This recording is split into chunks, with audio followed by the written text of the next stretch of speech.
দেব শুভশ্রী জুটি ভাই পুরো কাঁপিয়ে দিচ্ছে, আলাদা লেভেলের খেলা দেখাচ্ছে এবং শুধুমাত্র কলকাতাতে সীমাবদ্ধ নেই এই মুভিটা ভাই, মুম্বাই, দিল্লি, ব্যাঙ্গালোর পর্যন্ত কাঁপাচ্ছে। জাস্ট বুকমাই শো খুলে রবিবারের রেসপন্সটা দেখুন, তারপর বলবেন যে কী ক্রেজটা আছে ধূমকেতুর, ভাই আলাদাই খেলছে। তাহলে প্রশ্ন হলো এটাই যে মুভিটা তার ডে 11তে এসে কত টাকা বক্স অফিস কালেকশন করলো। তো hey guys, welcome back to my channel. আমি আছি আপনাদের সঙ্গে মিঠুন, আর আপনি দেখছেন আমার ইউটিউব চ্যানেল এমবি স্টুডিও। তো ভিডিওটাকে শুরু করার আগে আপনাদের কাছে আমার একটাই রিকোয়েস্ট, আপনি যদি আমার চ্যানেলে ফার্স্ট টাইম হয়ে থাকেন তো প্লিজ চ্যানেলটাকে সাবস্ক্রাইব করে ভিডিওতে একটা লাইক করে দেবেন। তো চলুন ভিডিওটি শুরু করা যাক। তো গাইস, যেমনটা আমি আপনাদেরকে ভিডিও শুরুতেই বললাম যে দেশু জুটির পাওয়ার শুধুমাত্র কলকাতাতেই সীমাবদ্ধ নেই। এই মুভিটা কলকাতা তো অলরেডি কাঁপিয়েছে এবং কলকাতাতে সিঙ্গেল স্ক্রিন তো পুরোপুরি ফাটিয়ে দিয়েছে এবং আলাদা লেভেলের হাউসফুল দিয়েছে, যেটা বাংলা সিনেমার ইতিহাসে প্রথমবার একদিনে 480টার মতো হাউসফুল বাংলা সিনেমাতে কোনোদিনও হয়নি। ভাই আলাদাই খেলছে। কিন্তু আমার মনে হয় এই জুটিটাকে আবারও বড় পর্দায় কামব্যাক করা দরকার।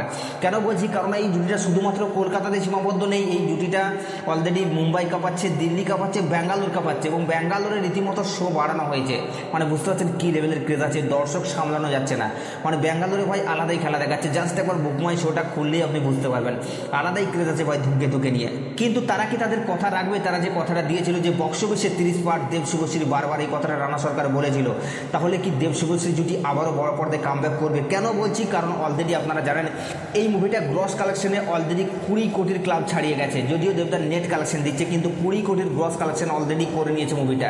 তো সেই দিক থেকে যদি আমরা দেখি তাহলে মুভিটা অলরেডি 30 কোটির দিকেই এগোচ্ছে। তাহলে কি এই মুভিটা 30 কোটি বক্স অফিস কালেকশন করলে দেব শুভশ্রী জুটি আবারও বড় পর্দায় কামব্যাক করবে?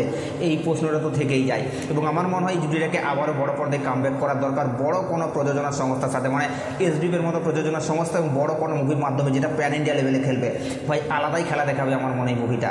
তো যাই হোক, এখন কথা বলবো যে ডে 11তে মুভিটা কত টাকা বক্স অফিস কালেকশন করলো। তো গাইস আপনাদেরকে জানিয়ে দিই, মুভিটা তার ডে 11তে এসে প্রায় 60 থেকে 70টা শো হাউসফুল দিয়েছে অল ইন্ডিয়াতে এবং টোটাল মুভিটা বক্স অফিস কালেকশন করেছে 1,02,00,000 টাকা এবং এই মুভিটা টোটাল 11 দিনে বক্স অফিস কালেকশন করেছে 21,03,00,000 টাকা। তো গাইস, এই মুভিটার বক্স অফিস কালেকশন নিয়ে আপনাদের কি মতামত আপনারা নিচের কমেন্টে অবশ্যই জানাবেন, আর সাবস্ক্রাইব করে দাও নেক্সট ভিডিওর জন্য।